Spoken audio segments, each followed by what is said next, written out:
the early part of next week. Fair Maps Maryland is a new, independent, nonpartisan organization that's advocating for a fair redistricting process. And I'm sure you're well aware, Dan, even though you haven't been in Maryland that long, that our congressional map, you can talk about legislative one in a moment, is considered one of the most gerrymandered congressional maps in the United States of America because of the lines, the way that they are drawn. And some people have come together and said, let's have a bipartisan approach to this. Joining us right now is former county executive from Howard County, Allan Kittleman. How have you been, Mr. Kittleman? I'm doing fine, C4. Dan, it's nice to be with you as well. And also joining us is that troublemaker from Baltimore County, former State Senator Jim Brochin, who joins us. How you doing, Senator? Good, C4. How are you? How you doing? I'm doing great, guys. Let's begin with you, Senator Jim Brochin, if we can, looking at why Fair Maps Maryland came into existence and why you joined the other side of the aisle and Allan Kittleman to do this. What made you guys want to do this? Well, it wasn't just my friendship with Allan in the Senate. It was also, if you take a look at Maryland, C4, and I think you hit it right on the nose. I mean, I live in northern Baltimore County. I'll give you a quiz. Guess who the congressman for Hunt Valley is? What's his name? Andy Harris. No, it's Kwesi Mfume. Oh my goodness. Andy stops in Cockeysville and cuts over. I mean, the lines are ridiculous. I mean, whether it's Kwesi or Elijah before, the people in Hunt Valley have no representation. And, you know, gerrymandering isolates, it polarizes. Everything that's wrong with American democracy is because of polarization. And, you know, we need to enhance, debate and get better representation and stop the right wing and the left wing from, getting power in this country.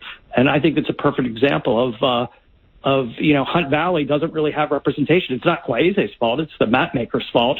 And when you get back to the end of the day, who's making the maps? It's the people who want to maintain power. Yep. It's the speaker and the Senate president. And, I'm not casting blame on them as much as, of course, they're going to do what they can so they can, have the rostrum and be on the podium the next year. Of course they will. I mean, it's human nature. Senator, the Citizens Redistricting Commission is the plan by Governor Larry Hogan when it comes to this. What are the differences between your plan and his plan? And is it possible that Governor Hogan could implement something that's going to make the districts look reasonable? Well, I like what the governor's done because I like his appointees. His appointees, there's no politicians who are his appointees, so they're not going to be picking their voters. If you take a look at what the state legislature did, the speaker and the president came together and they appointed state legislators, to make recommendations. So, yeah, I think if you take a look at the governor's commission, I mean, there's Democrats, there's Republicans, and they're fair-minded people who work across the aisle. And it's ending the partisanship and having people who don't have, who aren't going to have a say, into, oh, I better keep my house in there, I better keep this senator in there, or I better keep my colleague in there. So I like what the governor's done. I like his commission. Former Howard County Executive Allan Kittleman, when I served with your dad in the House of Delegates, Allan Kittleman, a longtime delegate and good man that your dad was, we had 4 Republican members of Congress, 4 Democratic members of the House. And so you and I know what this state's politics are. When you see 7 Democrats and 1 Republican, that speaks to the nature of why your organization, Fair Maps Maryland, needs to be involved.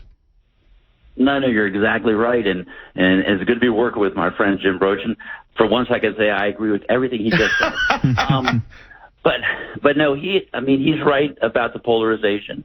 I mean, you're right. We had 4 and 4, and no one can say in Maryland we should have 7 and 1. That's just kind of crazy. And I remember when I was in the Senate, I sat next to the majority leader when we had redistricting back after the 2010 census, and I was told point blank, the Democratic National Party has asked us to find another Democrat seat.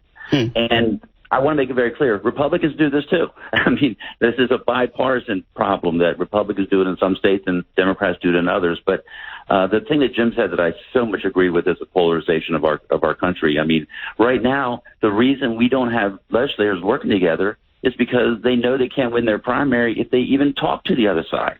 And we have to have the middle. We have to have the central be the one, and we have to have general elections mean something. If the general election doesn't mean anything, we're always going to have people who are on the far right or the far left. Well, what would the makeup of a new map look like in terms of congressional delegations if there were fair districts? So what do you think? There would still obviously be heavily Democratic and heavily Republican areas. Would they be more moderate districts? Would they be districts that would turn into swing districts and where we wouldn't know the result, 70% of the vote for the winning candidate? Well, again, as Jim said, it's the makeup of the commission. I mean, we don't know exactly. At least I don't know exactly what's going to happen, and they're still working on it. I mean, I give great kudos to Governor Hogan because he basically said, I'm not drawing this map. Previous governors didn't do that. He's saying, I want this independent commission. The independent co-chair is Catherine Heatherton, who is the president of Howard Community College. Of course, I know her very well from being a Howard County person. She is totally independent. She has no political alliances whatsoever. And so I think I trusted these folks who are not political, like Jim said, to draw a map that will not be there to help a politician. It'll be there to make sure that the voters have a fair district, that the voters have the right to vote for somebody who's in their community instead of somebody who goes all the way across the state and doesn't really represent their views. Senator Jim Brochin, I was on the edge, Senator Brochin, of the utilization of computers where we're seeing now, the micro nature that you can cut blocks in half and cut almost a house in half in order to draw a district. And that's one of the reasons that State Senator Lowell Solfus, a Republican, a state senator, joined me in terms of going to court. And we were able, for the first time in history, Dan, get the Maryland legislative redistricting map thrown out by the highest court in the State Court of Appeals back in 2002. And you would have thought, Senator Brochin, after that experience, that maybe succeeding people would be a little fair in the way they draw their maps, Jim Brochin. Well, you would have thought so, and C4. Here's how small Maryland is, and Baltimore and small Maryland. Your lawsuit, when I was running for the Senate in 2002, up until the Court of Appeals threw the map out, my district started in Towson and ended in Bel Air. So I cut across all the way into Harper County. Goodness.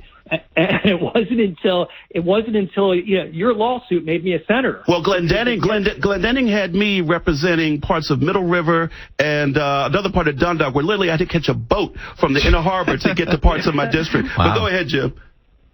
I mean that's the whole point. Look, you want your representatives to live somewhere in the area, okay, and be familiar with the issues.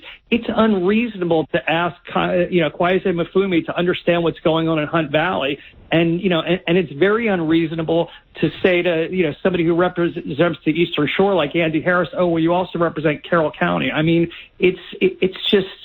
There's a much better way to do this, and we're really appealing to the higher self of people to look at this and say, no, it's not fair in North Carolina and Ohio, which is stacked with Republicans, and it's not fair in Maryland and Massachusetts that's stocked full of Democrats. And if we bring people to the middle through redistricting, we're going to get better representation. Now, you guys have launched a 60-second digital ad that goes along with what we're talking about today, Fair Maps Maryland, and you said you're working to ensure that maps created by the Maryland Citizens Redistricting Commission are accepted by the General Assembly. So real quick, as we wind up, County Executive Kittleman, where do you go from here? You're going to go around the state talking about this? Well, what we really want to do right now is to get people to go to our website. It's fairmapsmd.org. And there's a petition there. They can sign on to that and say that, hey, we support having fair maps for everybody. This isn't a Democrat-Republican issue. This is an issue for all Marylanders. It's an issue for people to get involved. Back in 2010, I don't think people really understood what was going on, and we had this terrible District 3, especially congressional map. But I think now people are a little more understanding of it. And I think people understand that we've had such dramatic shifts in our government federally and even statewide because of the gerrymandering. It really is. The gerrymandering, I think, is the root to almost all of our political problems right now in our country.